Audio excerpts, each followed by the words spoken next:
Welcome to Quarter 20. Hi, can we have 2, please? Hey, Lala, do you want to? Thank you very much. We got some duck. We do have some duck. So, just so you know, Peking duck is a dish from Beijing that has been prepared since the imperial era. The meat is characterized by its thin, crisp.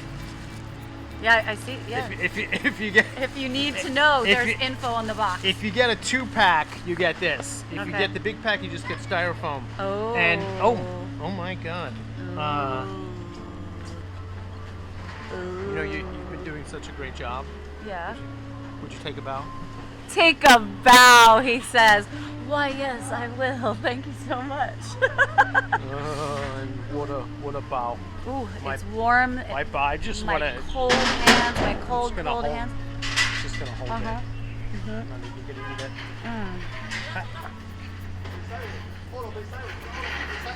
Oh, that's good duck. Mm-hmm. So I have a question. I Yeah. meant to ask you at the last stop, but I was too busy stuffing my face. So What's that? what do you think is the Oh. difference between the two Chinatowns, the Flushing and the the Manhattan Chinatown? Well, I grew up eating in Manhattan's Chinatown. I grew up eating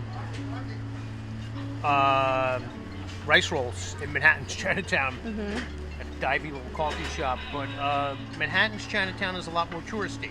We started Cantonese rice rolls. We moved on to Northern Chinese dumplings. Then we had some Fujianese tofu. There's Szechuan. There's people from northeastern China. There's a Wuhan noodle joint just down the street. So you've got all the regions here. Yeah. And because there's more real estate, there's a lot more of these sort of food court situations. Sometimes I wonder if it's because there's more real estate or more real Chinese people here. So real Chinese people love hawker food, street food, stuff like that, and there's also more room for that here. Right. Ooh. Smell that? So this is Tianjin Restaurant. Tianjin Restaurant sells lots of meats that have been braised in like a stock that's been here since they opened. And so it's like a 5-spice broth. Oh, I can smell it. Yeah. And so they do all sorts of stuff. You take this home, you eat it with rice, and we're going to skip it. We'll tantalize our... Aw, damn it! All right. We're in New York, and we're coming up on the New York food court.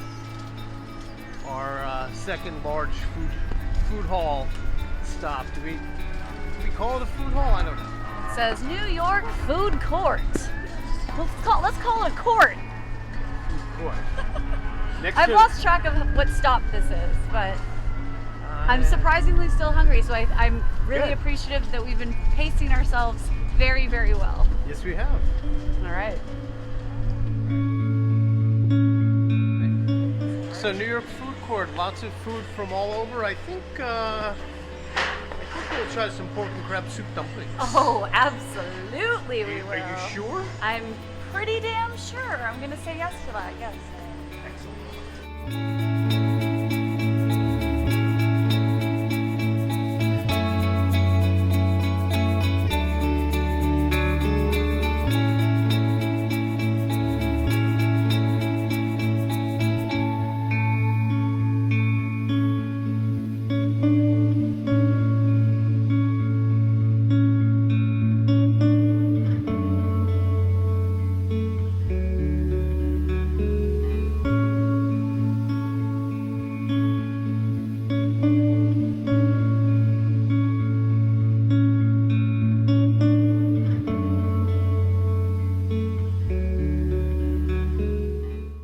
So we are at New World Food Court. We sure are. In front of, can't see the sign, Distinctive Food Service, trading as DFS on the NASDAQ. No, Distinctive Food Service, an odd place. The menu actually says diverse dim sum, and I know these guys for years. They used to be at a different mall, and they closed. And I was very sad because they have some of the best soup dumplings in downtown Flushing, if not all of New York City. I love to hear that. And we've got this gentleman This here gentleman's making wonton like a machine. But over here is soup dumpling land. Hello. Hello. Hello. Can we have one A1, please? Okay, 1A1. Yes, thank you. We're at New York Food Court. Much like New World Mall, there's food from all over China. Unfortunately, you may have noticed when we came in, there were a few vacancies. They closed because they were doing maintenance, and some places did just not come back. That's unfortunate. Yeah, and this is one of the older ones, you know, and we're not visiting them today, but there's a new breed of food halls that are opening up here. In particular, there's one called Tangram. Our friends at Zap Zap are opening in the food court there. Yeah. Lots of high-end restaurants coming in. We're going to visit one of them as our last stop. Lots of chains from China, you know, and I like to say Chinatown abhors a vacuum. And, you know, people say, oh, it's getting gentrified, and I think there's always going to be high and low, and that's the nature of this kind of community. It is crazy because when you think about American food courts, the food is usually trash, right? It's just shitty American chains. And you did mention Chinese chains, but here I feel like this is more like ma and pa owned.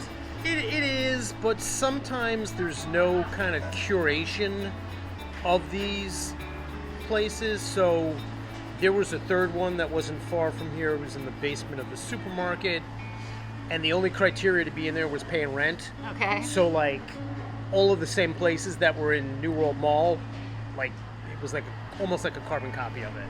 You know, it's like, why? But I feel like the malls here, it may sound weird, we're gonna go eat in a mall, but it sort of represents the hawker stalls that you find in Southeast Asia. And you know, these are called, in Chinese you would call this xiao chi, little eats, snacks. Okay. Yeah. So, but you know, they have big menus, you know, like this Shanghai spot that we're ordering from here, number 12.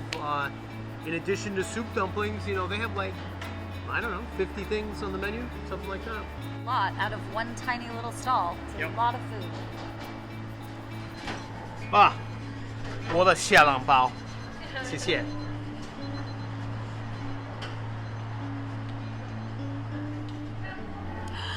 Ah yeah, bring me the soup dumplings. This is exciting. This is like a burn my mouth, the roof of my mouth situation every damn time. I really have no patience. Teach me patience. I don't know if I could do that. Okay. So these are pork and crab, Yes. and they're so wow.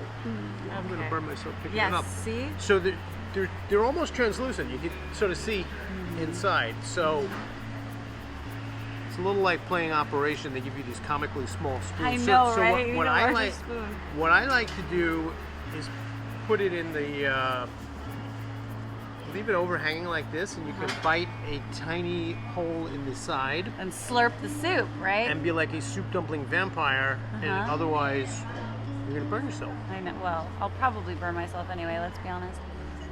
It's very hot. Oh, maybe I'm gonna let it vent instead. Okay, yeah. Right, like I'm gonna do that. You can just hold for about 8 minutes while we let these molten hot lava dumplings cool. Yeah, it is good. So good, so thin, so juicy. I love this black vinegar.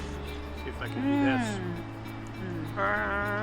Oh, Steady hands. that There we go. broth inside is a damn delight. So flavorful, so good. I love the crab and the pork together, and it's so hot.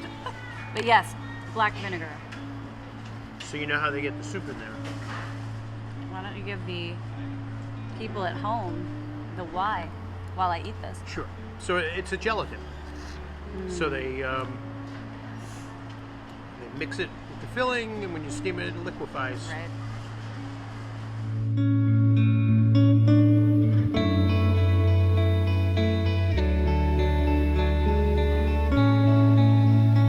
We're here in Fulton Square, billed by the owners as the Asian Times Square. Lots of stuff going on.